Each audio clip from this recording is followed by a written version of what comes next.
Bismillah.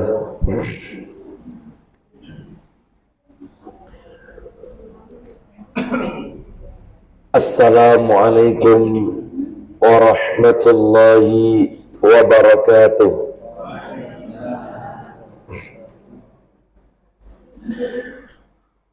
Alhamdulillah alladzi bi ni'matihi tatimmus shalihat.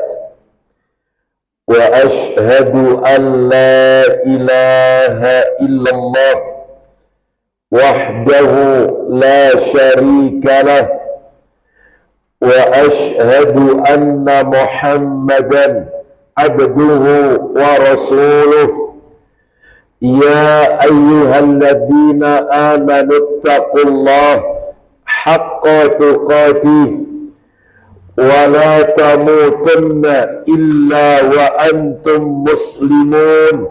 Amma ba'du, fa inna asdaqal hadisi kitabullah wa khairal hadi hadi Muhammadin sallallahu alaihi wasallam wa syarral umuri muhdatsatuha wa kulla muhdatsatin bid'ah wa kulla bid'atin dalalah wa kulla dalalatin finnar. Ikhwan wa akhwati fillah, bapak-bapak, ibu-ibu, kaum muslimin dan muslimah, jamaah majelis taklim Tazkiyatun Nafas yang semoga dimuliakan oleh Allah Subhanahu wa ta'ala, kepada segenap pengurus Musalla Az-Zaitun yang semoga dirahmati oleh Allah Subhanahu wa ta'ala. Tidak ada kata yang patut kita ucapkan pada sore hari ini selain rasa syukur kita kepada Allah Tabaraka wa ta'ala atas segala karunia nikmat yang telah Allah berikan kepada kita. Salah satu di antara sekian banyak kenikmatan-kenikmatan yang Allah berikan kepada kita dan kita rasakan pada sore hari ini adalah Allah Subhanahu wa ta'ala kembali mempertemukan kita sekalipun pada jadwal yang berbeda. Semestinya kajian rutin kita di Rabu pekan Rabu pekan kedua. Namun karena Rabu pekan kedua yang lalu saya uzur, sehingga Majelis Taklim Tazkiyatun Nafas masih memberikan kesempatan kepada kami untuk tetap diadakan kajian sekalipun pada waktu yang berbeda. Hari ini kita berada di Rabu pekan keempat sore hari ini. Mudah-mudahan niat langkah kaki Bapak Ibu menuju majelis ini tercatat di sisi Allah sebagai amalan yang diterima dan diridhai oleh Allah Subhanahu wa ta'ala. Bapak Ibu sekalian rahimani wa rahimakumullah, sore hari ini kita akan melanjutkan pembahasan kita, yaitu kitab Adabul Mufrad, kitab yang ditulis oleh seorang ulama besar, yaitu yang bernama Imam Bukhari. Ya, Imam Bukhari rahimahullah. Adapun nama aslinya Imam Bukhari adalah Abu Abdullah Muhammad bin Ismail bin Ibrahim bin Al-Mughirah bin Bardisbah Al-Ju'fi rahimahullah, disingkat dengan Imam Bukhari. Baik, kita masih berada di asar nomor 12, atau asar ini berarti perkataan para sahabat, ya, bukan perkataan Nabi. Kalau perkataan Nabi disebut hadis, sedangkan yang nomor 12 dalam kitab Adabul Mufrad ini itu bentuknya asar. Asar itu perkataan sahabat. Baik, saya bacakan ulang hadisnya ya. Setelah itu nanti kita lanjutkan materinya. Kan saya ngasih PR ke ibu-ibu ya. PR-nya kan PR apalan ya. Ustaz tidak lupa ternyata. Enggak, saya tidak lupa kalau masalah ya. Nanti kita tunjuk satu persatu, saya tes ya. Kan hafalannya apa, masih ingat hafalan apa? Doa anak ke orang tua atau orang tua ke anak? Baik, doa anak kepada orang tua. Nah, itu ya. Kemarin kan bulan yang lalu sudah saya tunjukkan bentuk-bentuk doanya, tinggal dihafalkan. Baik. Sekarang kita ulang saja. Ya, kita ulang. Saya bacakan teks asarnya, asar nomor 12. An Abi Murrata Maula Aqilin, dari Abu Murrah Maula bekas budak Aqil, dia berkata. Jadi yang berkata ini adalah Abu Murrah.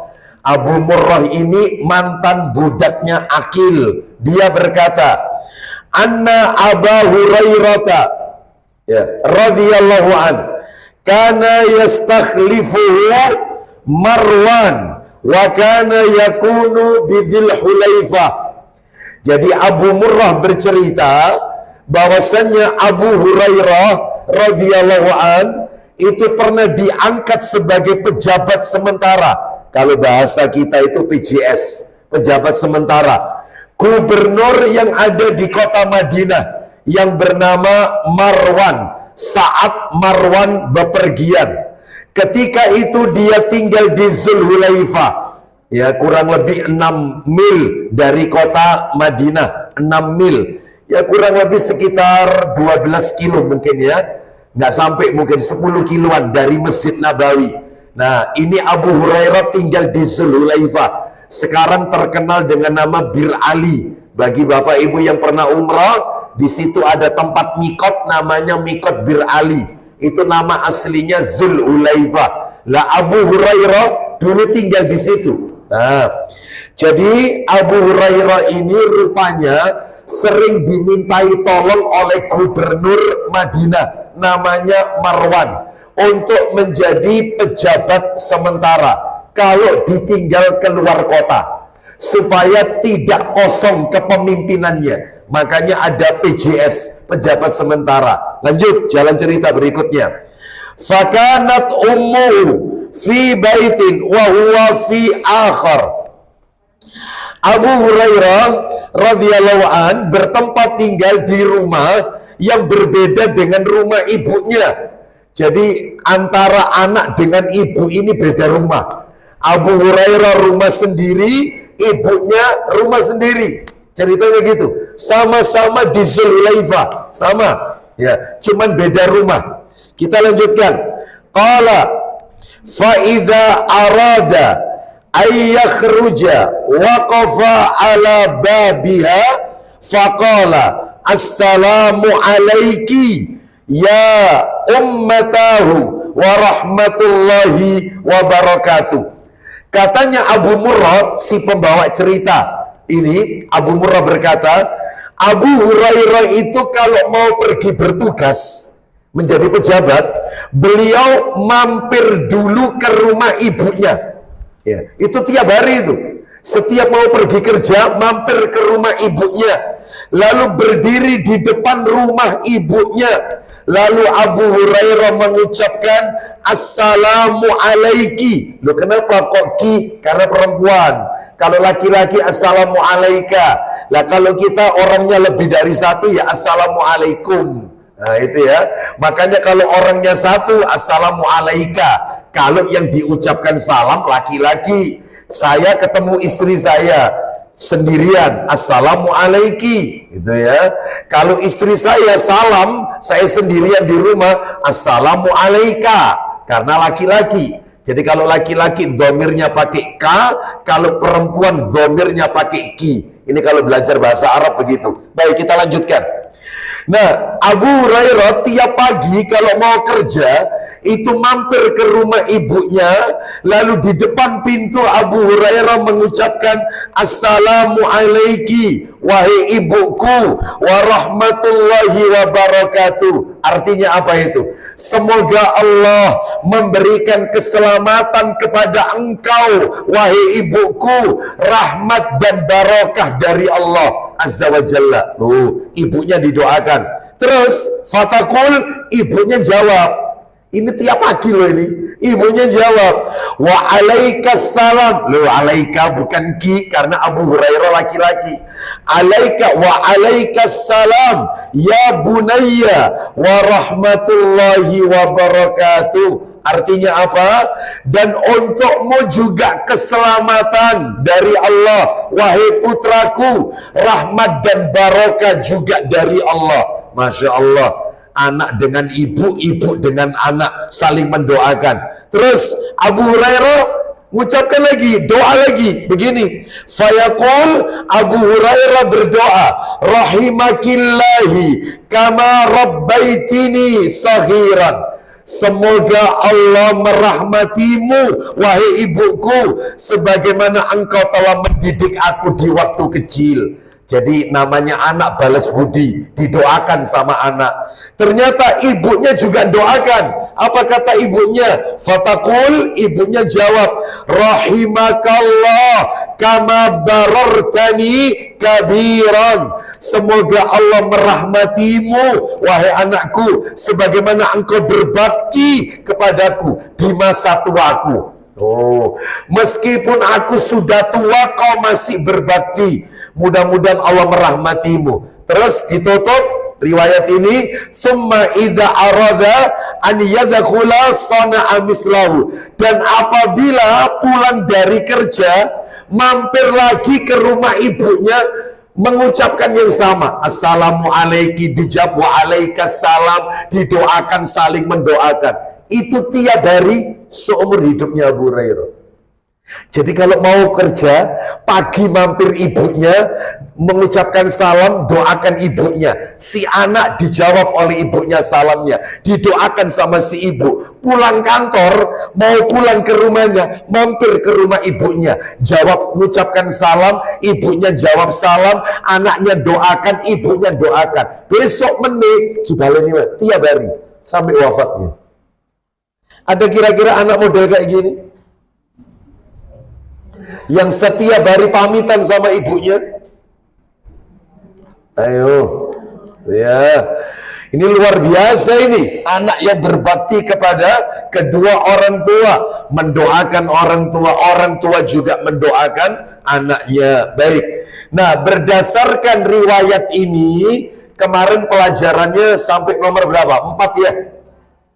4 ya? 4 pelajaran. Yang pertama apa Bu pelajarannya? Ini yang nyatat ini. Yang pertama apa pelajarannya dari riwayat tadi? Apa itu? Betul, yang pertama adalah seorang anak yang berbakti, maka dia akan berpamitan kepada orang tuanya walaupun beda rumah. Walaupun beda rumah. Ya. Beda rumah. Namun ternyata realita terjadi di masyarakat, banyak anak yang tidak pernah pamitan atau memberi kabar kepada orang tuanya. Ya. Seperti itu. Seperti itu. Padahal kalau kita lihat tadi Abu Hurairah berarti pejabat atau tidak? Berarti pejabat. Jadi ternyata meskipun beliau memiliki status sosial yang tinggi, pejabat loh ini, pejabatnya gubernur, maka tidak menghilangkan yang namanya hormat sama orang tua. Sebab banyak anak zaman sekarang, kalau sudah status sosialnya tinggi, wisoge, profesor, ya, duniane akeh, kadang-kadang lupa sama orang tuanya. Dianggap orang tuanya pokoknya keluar masuk bludas-bludus. Ya, seperti itu, nggak pernah pamitan, nggak pernah mengucapkan salam, ya, nggak mohon maaf, tidak pernah memberikan kabar, ya, seperti itu, ya. Kadang-kadang apa ini, orang tua itu tidak minta apa-apa, cuman minta kabar anaknya. Nah, itu ya.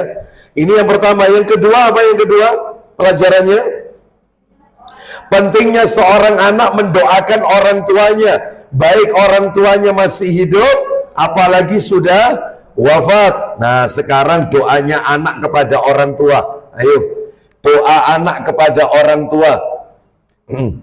Mana absennya ini di sini? Absennya mana absen? Buku absen mana? Bawa sini buku absen. Tak panggil namanya. Mana buku absen? Ya, doanya anak kepada orang tua. Masih ingat apa saja kemarin doa anak kepada orang tua? Di antaranya, Rabbi firli wali walidayya. Iya, saya nggak mau yang itu, saya nggak mau. Yang lain. Banyak. Kemarin banyak kok. Mana? Yang mana Ibu? Semua sampai sini. Oh, baik. Ya. Saya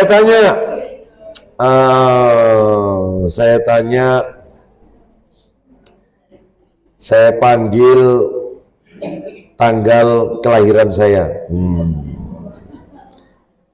Bunda Heni. Mana Bunda Heni? Mana orangnya? Banyak loh, nggak aku ya. Nggak hadir, ini ada tulisannya kok nggak hadir.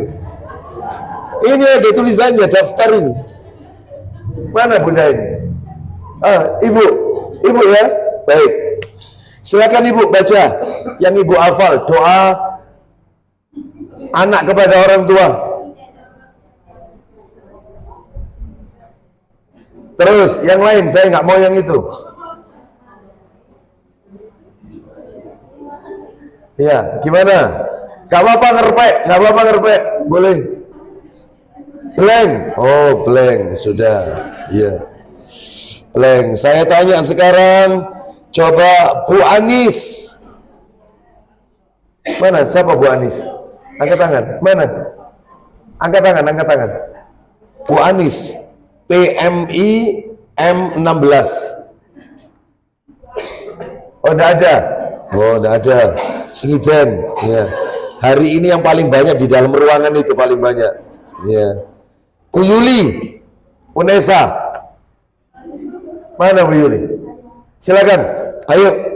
Bukti. Doa anak kepada orang tua. Doa anak kepada orang tua. Silakan. Waktu itu sudah saya catatkan enggak? Sudah ya? Sudah. Surat apa saja sih? Surat Ibrahim. Ayat berapa? 41. Terus surat apa lagi? Al-Isra. Ayat berapa? 20? 24. Terus apa lagi surat? Al-Ahqaf. Ayat 15. Terus surat apa lagi? No, surat 71 ayat 28. Oh, itu. Ayo, silakan dipilih salah satu. Ya.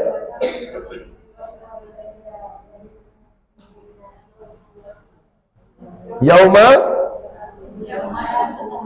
Coba saya tanya sama beliaunya saja, yang lain tenang. Ulang lagi Bu, ulang lagi yang keras. Lo enggak, satu aja, saya minta satu aja kok, salah satu aja. Ibu yang Ibu baca tadi itu loh, Rabbana firli, saya minta itu coba.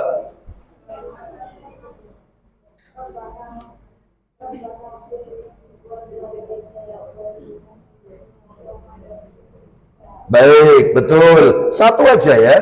Rabbana firli wali walidayya walil mu'minina yauma yakumul hisab. Apal hisab itu, hisab. Ya. Sekarang kemudian saya tanya lagi. Yang lain. Coba Bu Fitri. Mana Bu Fitri? Ya, silakan. Ibu Fitri mau ngambil yang mana? Surat apa terserah. Al-Ahqaf 15, silakan panjang ini. Silakan, yuk.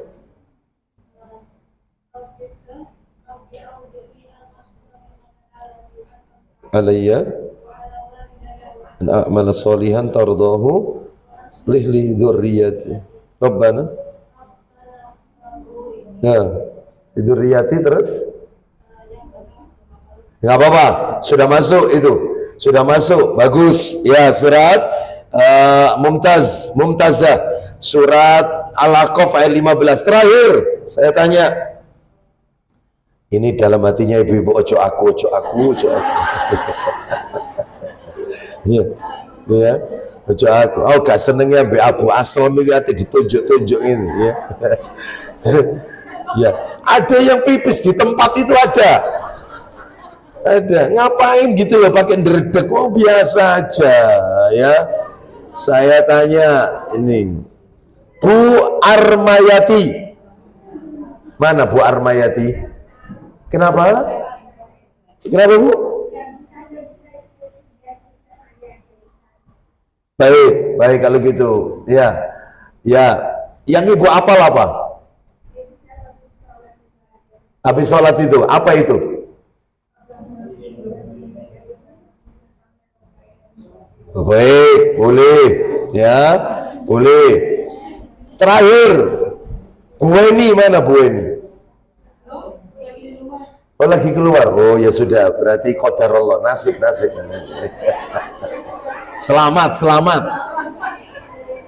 Baik, sekarang pelajaran yang nomor berapa? 3. Pentingnya orang tua mendoakan kebaikan untuk anaknya. Ya, jadi bukan hanya anak mendoakan orang tua, tapi orang tua juga mendoakan kebaikan untuk anaknya. Kenapa? Karena doanya orang tua ini mustajab. Sebagaimana Rasulullah SAW bersabda, ya, salah satu la syakka fihinna. Ya, ada tiga doa, mohon maaf ya, ada 3 doa yang tidak diragukan pasti akan dikabulkan. Ya, ada 3 orang yang apabila berdoa maka doanya pasti dikabulkan. Itu di dalam dalilnya kitab Sahih Targhib wa Tarhib nomor 2227. Ya, saya bacakan. Di mana Rasulullah SAW bersabda, salah satu tustajabu da'watuhum. Ada 3 orang yang doanya pasti dikabulkan. Allah mengabulkan doa mereka. Yang pertama, al-walid, doanya orang tua kepada anaknya. Nah itu ya, itu nomor 1. Yang kedua, wal musafir, doanya musafir, orang yang bepergian jauh, musafir. Tuh. Yang nomor 3, wal madlum, doanya orang yang teraniaya. Nah ini orangnya ada. Nah ini, barusan ibu saya panggil soalnya. Tapi nggak apa-apa, sudah lewat. Ya. Baik. Jadi 3 orang yang doanya mustajab. Siapa aja tadi? 1, doanya orang tua. Yang nomor 2, doanya musafir. Nomor 3, betul, doa orang yang terzolimi, teraniaya. Bukan merasa dizolimi loh ya, bukan. Tapi betul-betul terzolimi, bukan merasa dizolimi, bukan.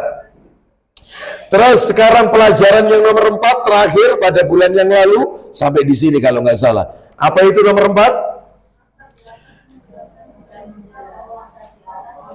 Ya, betul. Asar di atas, yang tadi kisah tadi tentang Abu Hurairah menjelaskan kepada kita bahwa orang tua itu merasa senang dan bahagia karena diperhatikan oleh anaknya. Orang tua itu kalau diperhatikan oleh anaknya senang dia. Dia nggak minta apa-apa kok sama kita ini, nggak minta apa-apa. Ya. Jadi kalau anaknya itu perhatian, orang tua senang. Bahkan termasuk seorang anak yang suka mendengar cerita orang tuanya. Meskipun ceritanya diulang-ulang sampai bosan anaknya. Setiap kali ketemu, ya, kon biyen tahu kecemplung kali. Itu tiap kali ketemu itu, ya, nggak apa-apa, dengarkan aja, menjadi pendengar yang baik, seneng dia. Perhatikan, ya. Baik, jadi apa ini itu yang nomor 4. Nah sekarang yang nomor 5, pelajaran yang nomor 5 sekarang. Yang nomor 5 adalah selain hidayah dari Allah,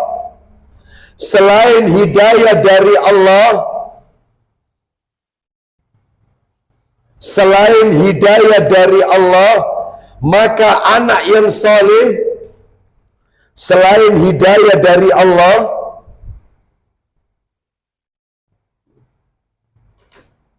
selain hidayah dari Allah, maka anak yang soleh tidak terlepas dari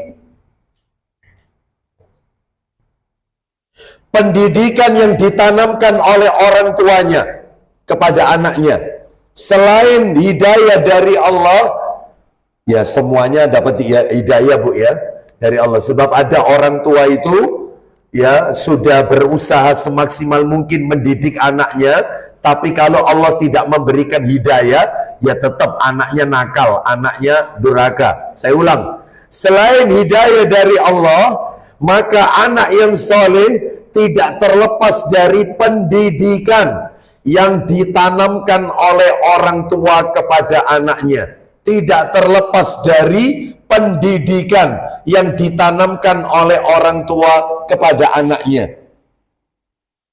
Ya, makanya kita ini Bapak Ibu sebagai orang tua, tugas kita selain kita berdoa kepada Allah, Rabbi habli minas solihin, ya Allah berikan aku anak keturunan yang soleh, ya Rabbana hablana min azwajina wa dzurriyyatina qurrata a'yun, berikan anak keturunan yang menyejukkan dalam hati kita. Selain orang tuanya banyak berdoa, tapi yang paling penting, tidak kalah pentingnya adalah menanamkan pendidikan kepada anak tersebut. Loh, apa yang perlu ditanamkan Ustaz kepada anak tersebut? Di antaranya adalah yang harus dilakukan oleh orang tua kalau kepingin punya anak yang soleh, ya. Kalau pengen punya anak yang soleh, maka orang tuanya harus soleh lebih dahulu. Ya, orang tuanya harus soleh lebih dahulu. Jadi kalau kepingin memiliki anak yang soleh soleha, maka perbaiki diri Anda, termasuk saya ini. Karena kita semua punya anak, punya keturunan, ya. Maka perbaiki diri kita sebelum memperbaiki anak kita, menginginkan anak yang soleh. Sebab katanya para alim ulama, buah itu kalau jatuh tidak jauh dari pohonnya. Benda yang bengkok tidak akan pernah menghasilkan bayangan yang lurus. Benda kalau bengkok, bayangannya juga ikut bengkok. Benda kalau lurus, bayangannya ikut lurus. Nah seperti itu. Orang tuanya kalau soleh, insya Allah anaknya soleh. Ya. Maka karena orang tua itu figur yang dijadikan qudwah, panutan oleh si anak. Saya juga heran juga kalau ada orang tua tidak sholat, nggak pernah ke masjid, ketika anaknya ditanya, nak kamu kalau besok besar pengen jadi apa? Aku pengen seperti papa. Repot ini. Lalu bapaknya tidak pernah ke masjid, bapaknya tidak pernah sholat, kan repot yang seperti ini. Makanya jadilah orang tua yang soleh, ngajari anak wanita memakai jilbab, ya ibunya harus berjilbab. Makanya kata para alim ulama, dikatakan oleh Sa'id bin Al-Musayyab radhiyallahu anhu, beliau pernah berkata kepada anaknya, la azidanna fi salati min ajlik, wahai anakku, aku ini orang tuamu, sering menambah sholatku, sholat sunnahku, tahajudku, itu tak tambah terus, karena aku pengen kau menjadi anak yang soleh. Tuh, itu ya. Makanya jangan berharap punya anak yang soleh kalau kita sendiri tidak soleh. Ya, kita lanjutkan tugas orang tua yang kedua. Kalau ingin memiliki anak yang soleh, selain didoakan loh ya, selain didoakan, selain hidayah dari Allah ini, apa itu? Ajarkan anak itu adab sejak dini. Diajarkan adab. Ajarkan anak itu adab sejak dini. Ajarkan adab.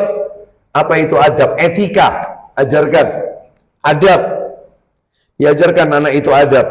Sebagaimana dikatakan oleh para alim ulama, adibuhum wa allimuhum, ajarilah adab agama, ilmu kepada mereka. Begitu ya. Ajarkan. Jadi bagaimana diajarkan adab ini Ustadz? Adab yang pertama kali harus kita ajarkan adalah adab kepada Allah Subhanahu wa taala. Menyembah Allah, tidak boleh melakukan kesirikan.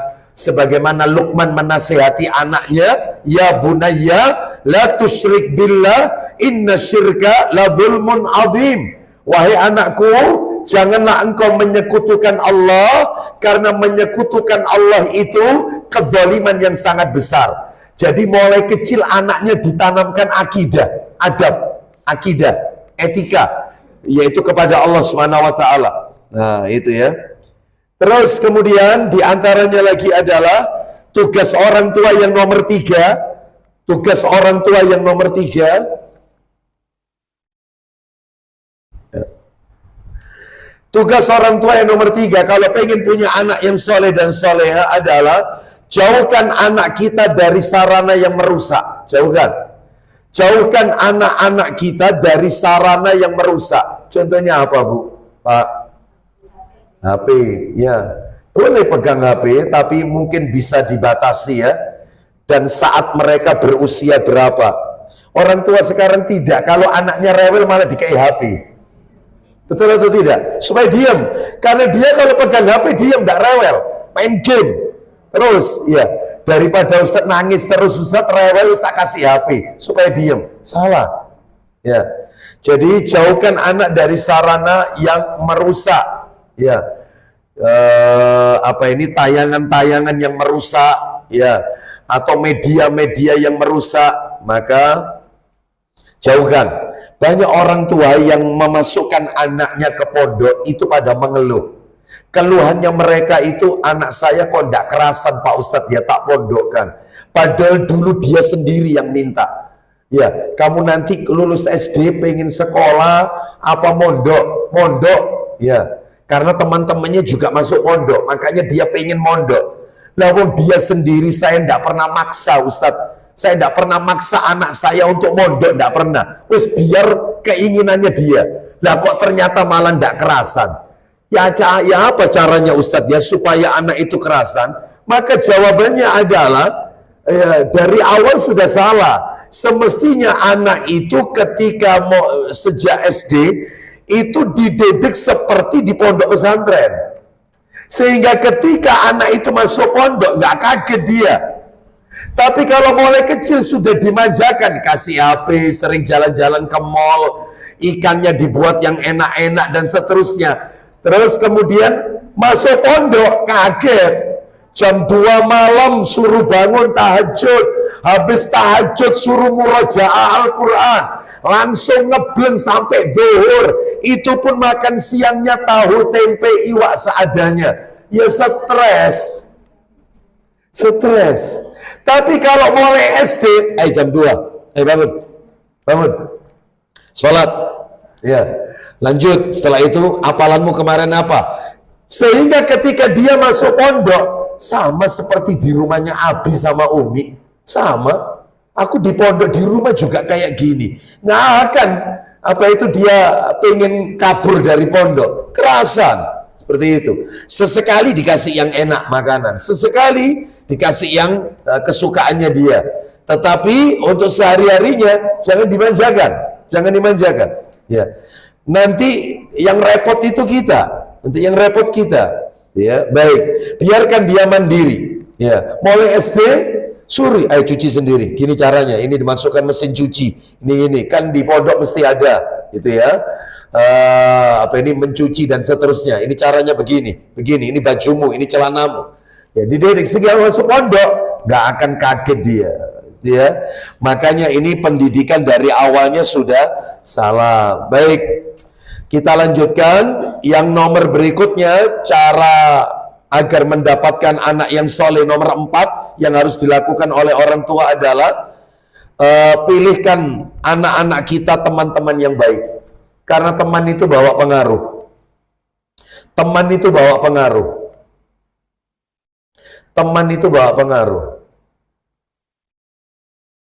Ya, teman itu bawa pengaruh. Makanya kemarin beberapa waktu yang lalu saya menyampaikan di acara wisuda tahfidz, ya, di mana ini, di daerah Malang. Saya sampaikan bahwasannya, lah ini namanya wisuda tahfidz. Ya, sudah pada hafal Quran sekalipun enggak total 30 juz, hanya beberapa juz, ada yang sekian juz, macam-macam lah, ya. Saya sampaikan, dan pada waktu itu adalah putri semua, santriwati. Saya diminta untuk memberikan tausiah singkat. Saya sampaikan, Yang namanya anak kalau sudah hafal Quran, hafal 10 juz, hafal 5 juz, ya, maka akhlaknya ya akhlak Al-Quran. Masa hafal Quran seneng sama K-pop, tahfidzul Quran seneng sama Blackpink, ya, masa hafal Quran ya mereka tertawa-tawa akhirnya. Loh Ustaz kok ngerti? Loh ya apa? Masa hafal Quran senengannya lihat konser atau lihat drakor, drama Korea. Hafal Quran itu gak seneng ada gini-gini. Hafal Quran itu akhlaknya, masa hafal Quran malah kurang ajar dengan orang tua.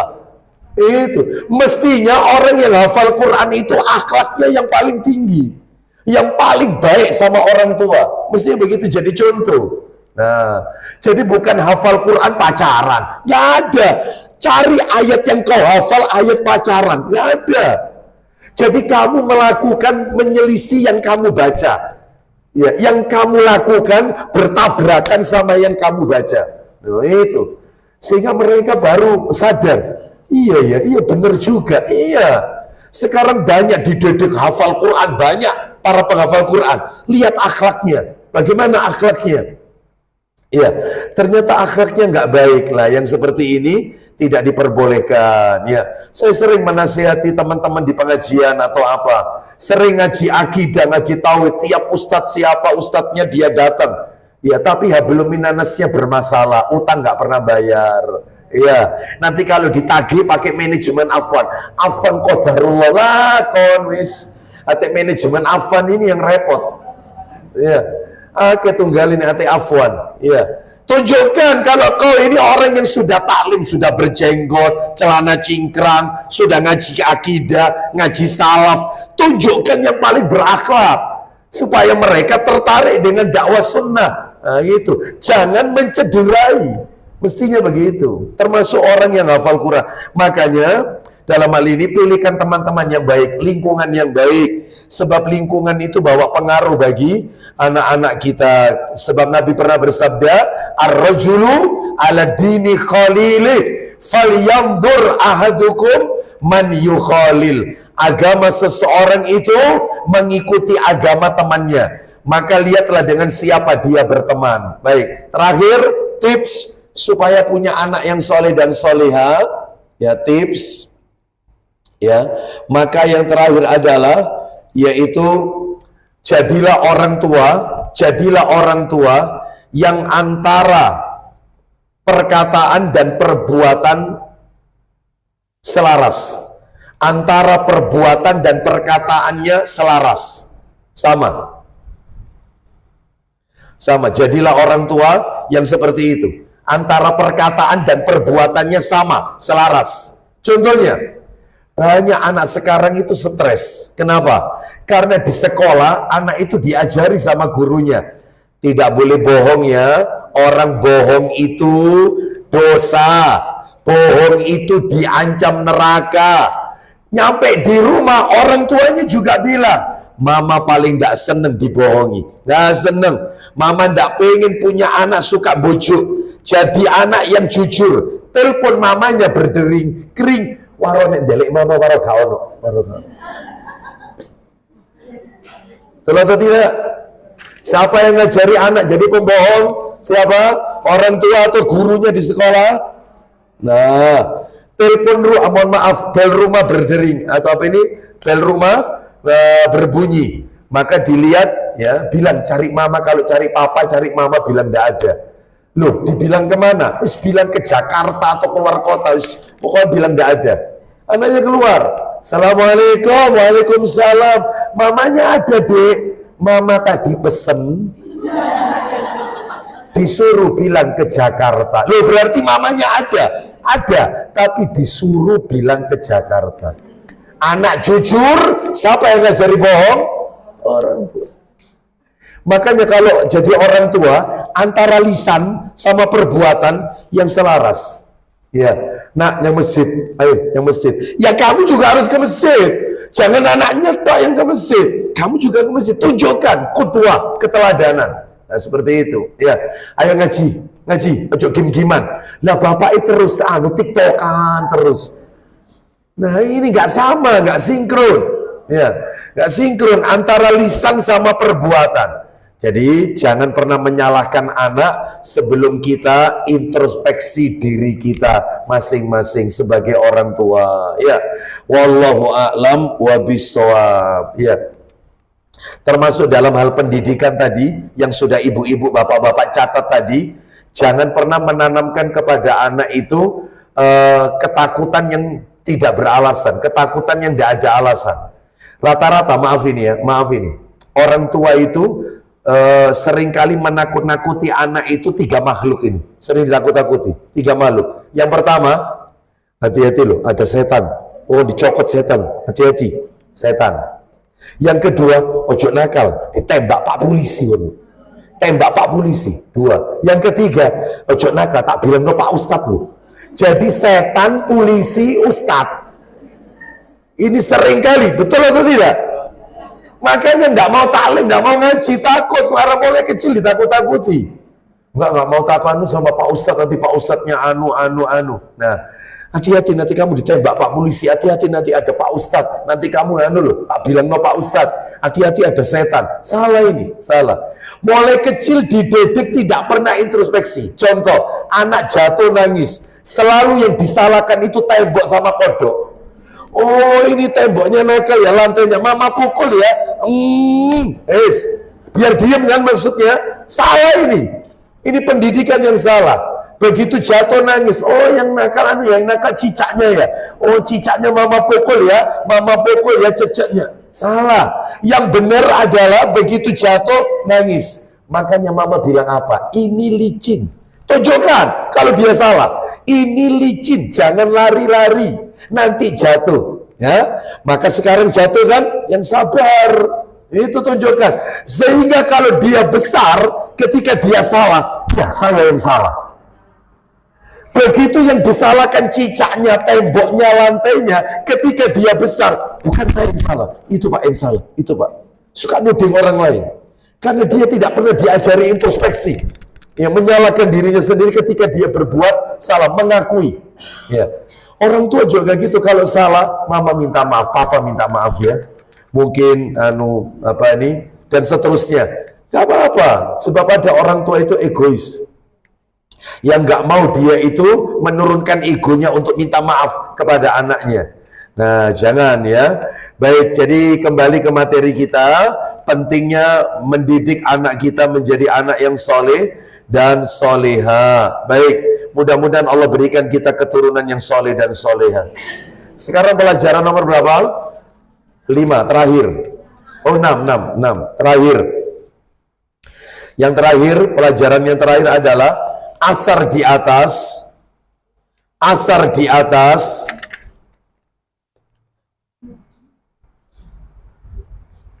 Asar di atas secara tidak langsung mengajarkan kepada kita, asar di atas secara tidak langsung mengajarkan kepada kita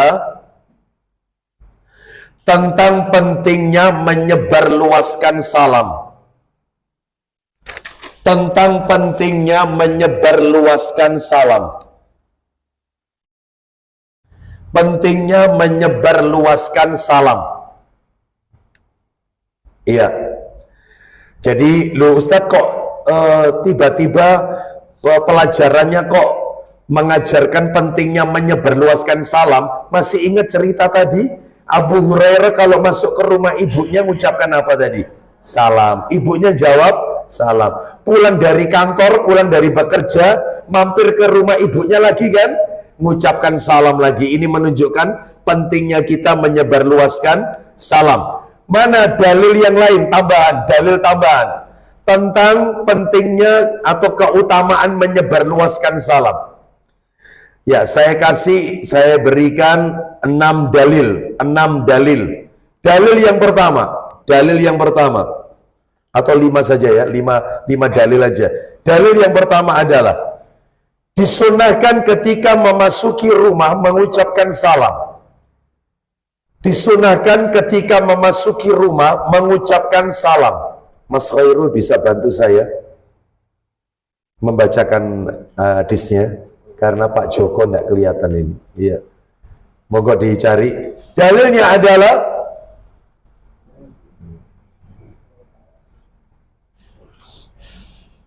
bisa kelihatan kan? Gak pakai kacamata. Iya. Nomornya Sahih Targhib wa Tarhib jilid 1 ya, Sahih Targhib wa Tarhib nomor 321. 321 dari Abu Umamah radhiyallahu an, dia berkata, ayo dibaca Mas. Gak kelihatan. Siapa yang kelihatan?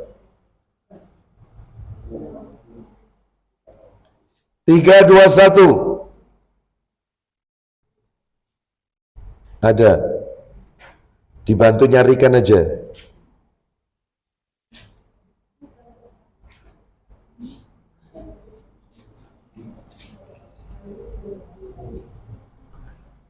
Ya, 321 kan? Monggo. Dari Abu Umamah dibaca. Dari Abu Umamah bahwa Rasulullah bersabda. Baik, Rasulullah SAW bersabda, saya bacakan teksnya dulu.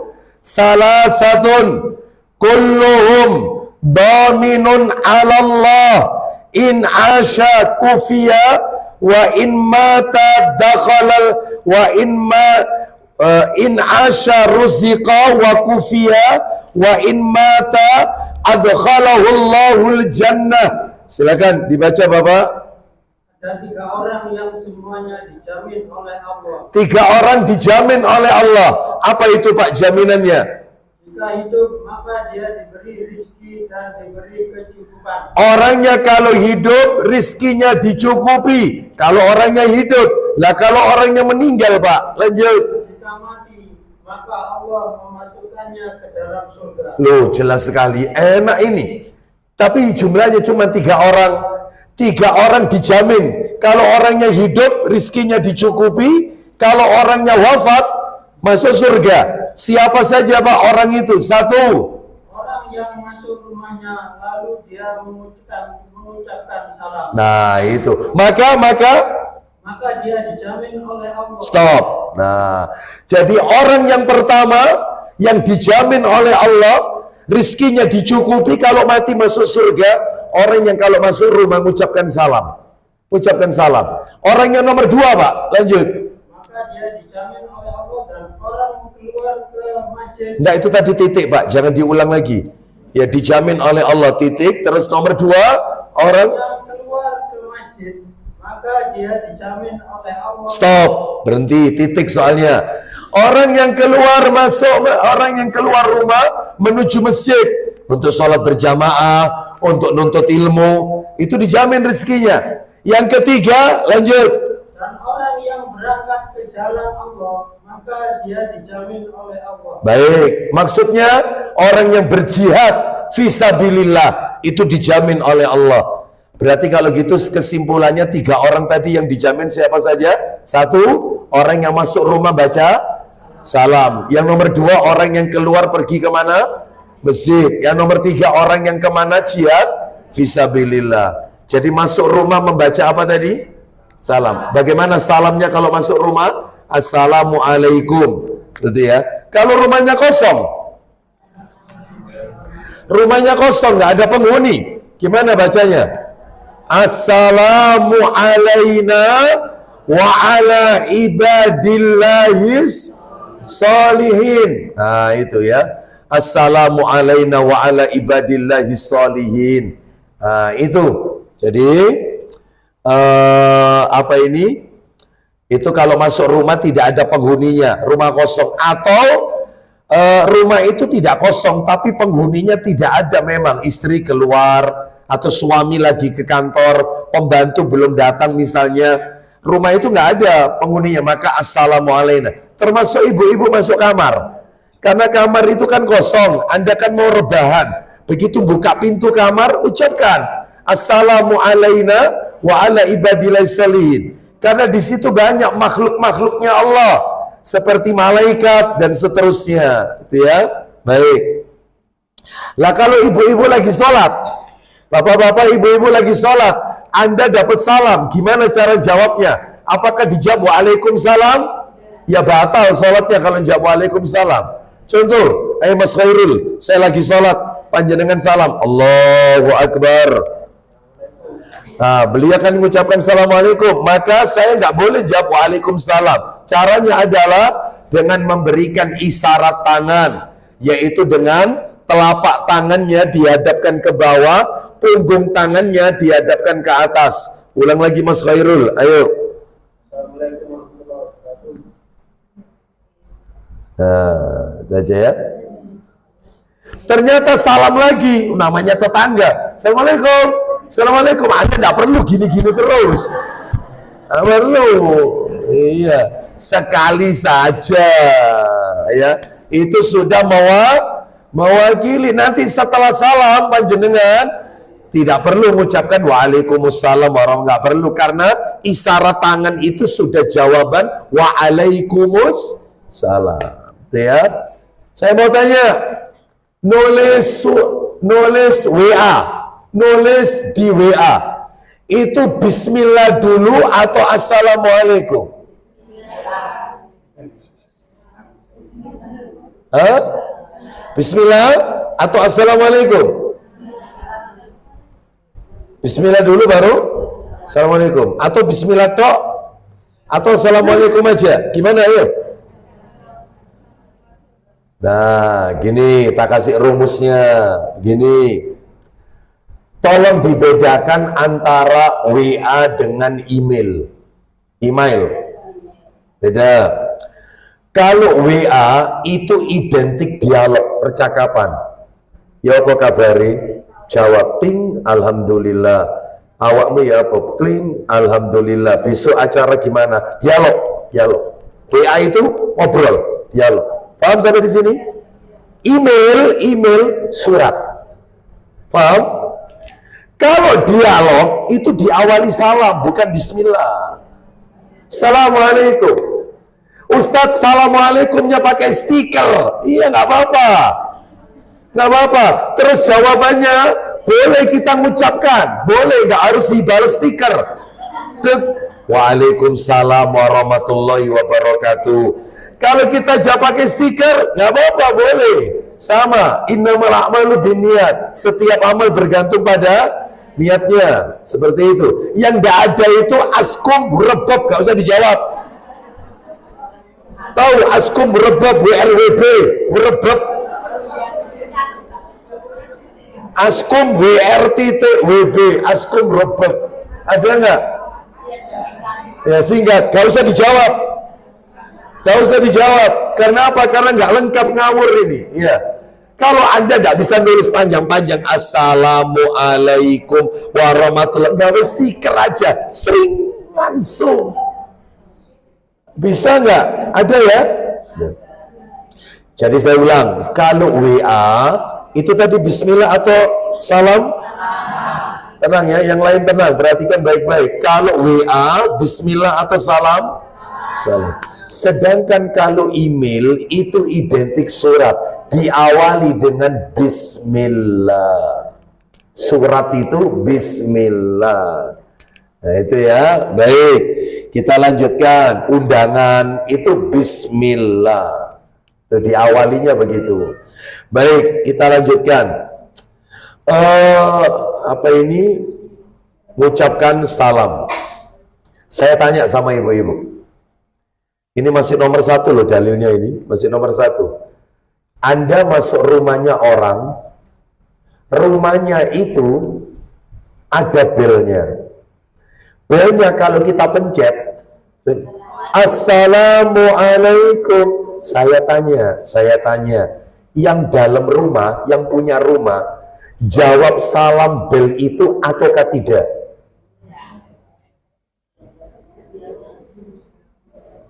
Ayo, rumah ada belnya, tak pencet, saya ke rumah panjenengan, tak pencet, kling klong, assalamualaikum. Anda jawab waalaikumsalam ataukah tidak?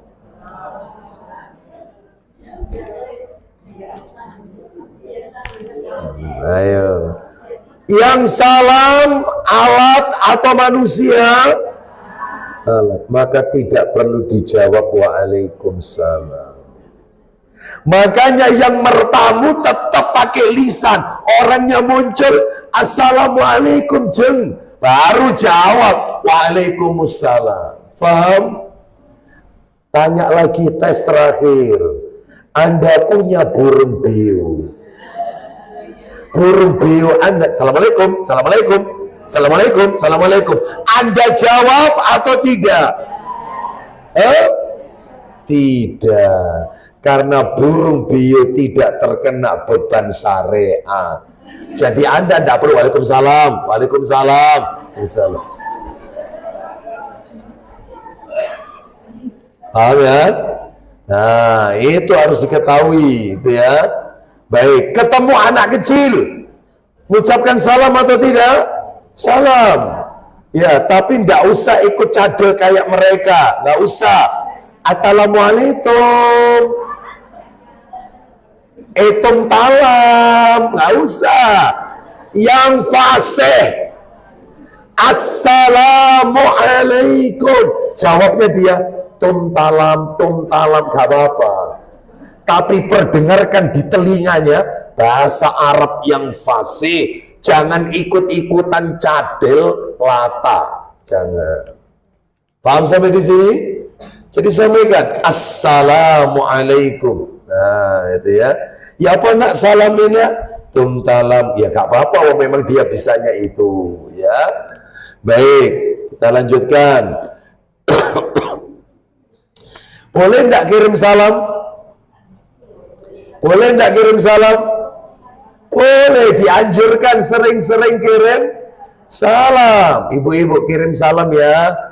Saya bilang sama ibu-ibu, Bu, nanti kalau pulang ketemu suaminya, saya kirim salam, sampaikan ke suami Anda. Lah terus jawabannya suami gimana Ustadz nanti kalau, Mas, kamu dapat salam dari Abu Aslam. Maka yang benar jawaban suami Anda, yang benar, karena perantaranya Anda yang nyampaikan salam saya, maka suami mendoakan Anda dulu, baru saya. Cara jawabnya gini, alaikissalam wa alaihissalam warahmatullahi wabarakatuh. Waduh, kok ruwet ngono Ustaz? Iya, alaiki karena perempuan, yang nyampaikan laki-laki, wa alaihissalam. Ibu-ibu bilang sama saya, Ustaz, kalau nanti nyampe salam sama istrinya ya Ustaz ya, insya Allah saya sampaikan. Saya nanti ketemu istri saya, ya ada seorang akhwat kirim salam sama kamu, ya itu. Maka istri saya jawabnya alaikassalam karena saya laki, wa alaihassalam warahmatullah. Karena domir untuk jamaah ya, wa alainya, dan untuknya keselamatan warahmatullahi wabarakatuh.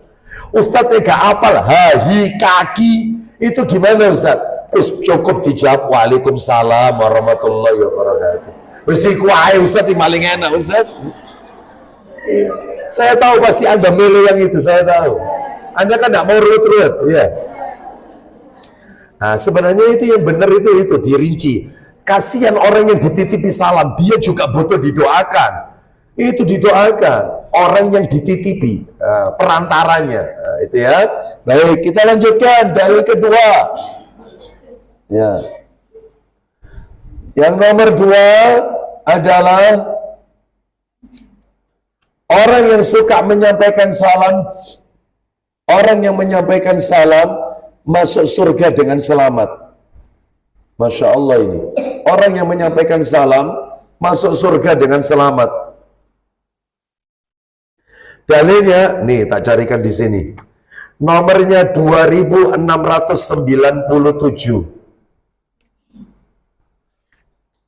Nih Mas. Nih sudah tak carikan. Abu Yusuf. Nomor 2697. Sahih Targhib wa Tarhib kitabnya STWT. Sahih Targhib wa Tarhib. 2697. 2697. Dari Abu Yusuf Abdullah bin Salam. Ya. Dia berkata, Ya. aku telah mendengar Rasulullah bersabda. Silakan. Wahai sekalian manusia, Lanjut. sebarkanlah salam. Loh, sebarkan salam. Satu, nomor dua. Berilah makan orang miskin. Loh, ngasih makan orang miskin. Terakhir, nomor tiga. Dan sholatlah di malam hari. Di saat. Ketika manusia sedang tidur. Lanjut, tahajud berarti. Lanjut. Niscaya kalian masuk surga dengan selamat. Loh, amalannya tiga. Satu, menebarkan salam. Nomor dua, ngasih makan orang miskin. Nomor tiga, sholat di malam hari di saat manusia terlelap dengan tidurnya. Ya, maka ini dijamin masuk surga dengan selamat. Wallahu a'lam wabishawab. Ya, baik. Yang terakhir saya cukupkan ini aja. Terakhir karena waktunya. Ini juga mau habis ini. Ya. Yang nomor berapa sekarang? Tiga saja sudah mewakili kok. Nomor tiga. Orang nyampaikan salam itu pahalanya paling banyak. Pahalanya paling banyak. Ya. Orang nyampaikan salam itu pahalanya paling banyak. Paling banyak. Kenapa? Orang kalau nyampaikan assalamualaikum itu dapat pahala 10. Kalau ditambahi warahmatullah itu dapat 20. Ya, contoh, ayo Mas Khairul praktek. Anda yang singkat, saya yang nambahi. Ayo. Waalaikumsalam warahmatullah. Panjenengan dapat 10, saya dapat berapa? 20. Monggo Mas, nambahi satu Mas. Saya jawab, waalaikumsalam warahmatullahi wabarakatuh. Anda dapat 20, saya dapat berapa? 30. Yang lengkap Mas. Waalaikumsalam warahmatullahi wabarakatuh. Anda dapat 30, saya dapat 30. Maka pahalanya paling banyak. Sering-sering ucapkan salam. Kemana saja. Orang kenal, tidak kenal, ucapkan salam. Ya, dimanapun.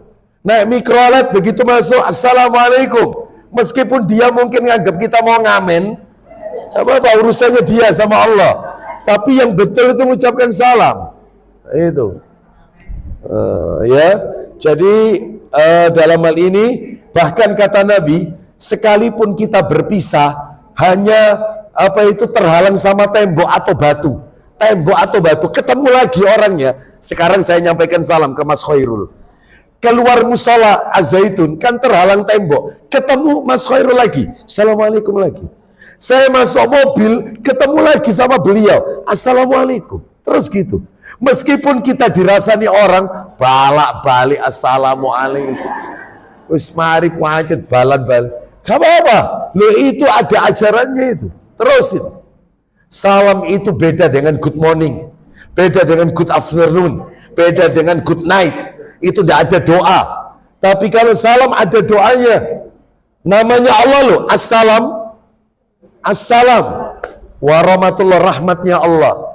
Saya heran juga ada orang jawab salam itu, jawabannya adalah dengan singkat, kelihatannya keren, padahal sama sekali nggak keren, bahkan keliru, fatal. Assalamualaikum, dijawab waalaikumsalam warahmah. Ada nggak? Waalaikumsalam warahmah. Salah besar.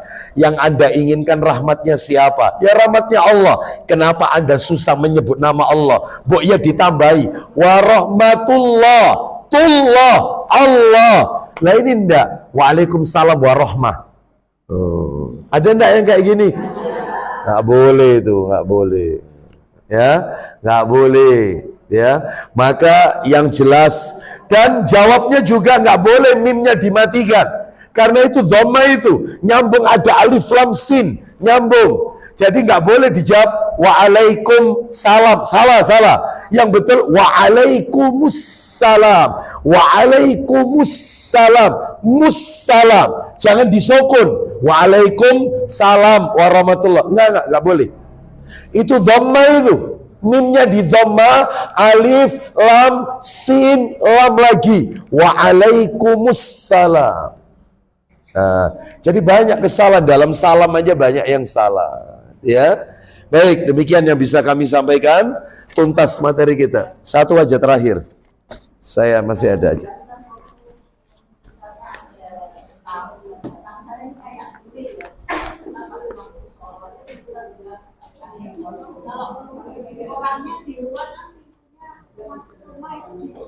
Tutup, betul. Iya. kita jawabnya kan kita baru ngomong itu gimana? Caranya adalah yang pertama, kalau dia mengucapkan salam, ibu ngasih bahasa isyarat. Karena dia tidak tahu kalau Anda sholat, tapi dia tetap mengatakan, Bu, ada paketan, Anda keraskan bacaan dengan subhanallah. Subhanallah. Itu. Subhanallah. Itu. Boleh dikeraskan itu. Supaya dia tahu kalau kita lagi sholat. Boleh. Kalau misalnya tetap gitu terus, biarkan aja, enggak apa-apa. Atau juga pasti dilempar paketannya. Iya.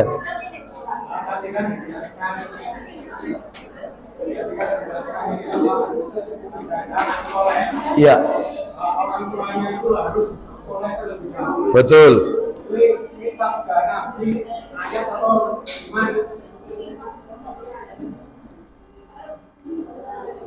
Apa itu? Oh, anak kalau kepingin anak soleh, orang tuanya harus soleh terlebih dahulu. Ayat Al-Quran ada. Ayat Al-Quran Allah sebutkan di surat nomor 61.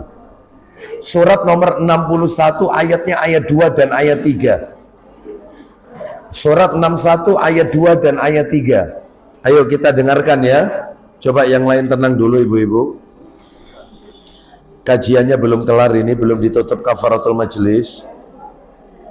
Surat 61 itu surat Sof. Nah, As-Sof ayatnya ayat 2 dan ayat 3. Kita dengarkan ya. Allah Ta'ala berfirman. Ya ayyuhalladzina amanu lima taquluna ma la taf'alun. Ayat 3. Kabura maqtan 'indallahi an taqulu ma la taf'alun. Maka artinya saya sampaikan, wahai orang-orang yang beriman, mengapa kamu mengatakan sesuatu yang tidak kamu kerjakan? Sangat dibenci di sisi Allah jika kamu mengatakan apa-apa yang tidak kamu kerjakan. Selesai. Kalau kita nyuruh anak kita soleh, maka kita harus jadi orang soleh. Jangan nyuruh orang tapi dirinya tidak memperbaiki menjadi soleh. Ini ayatnya. Surat 61 ayat 2 dan 3. Gitu Pak ya. Nah. Baik, kita tutup dengan kafaratul majelis. Semoga Allah meridhai amal ibadah kita. Wassallallahu ala nabiyyina wa ala alihi washabihi wasallam. Subhanakallahumma wa bihamdika asyhadu an la ilaha illa anta astaghfiruka wa atubu ilaik. Wa akhiru da'wana anil hamdulillahi rabbil alamin. Assalamualaikum warahmatullahi wabarakatuh.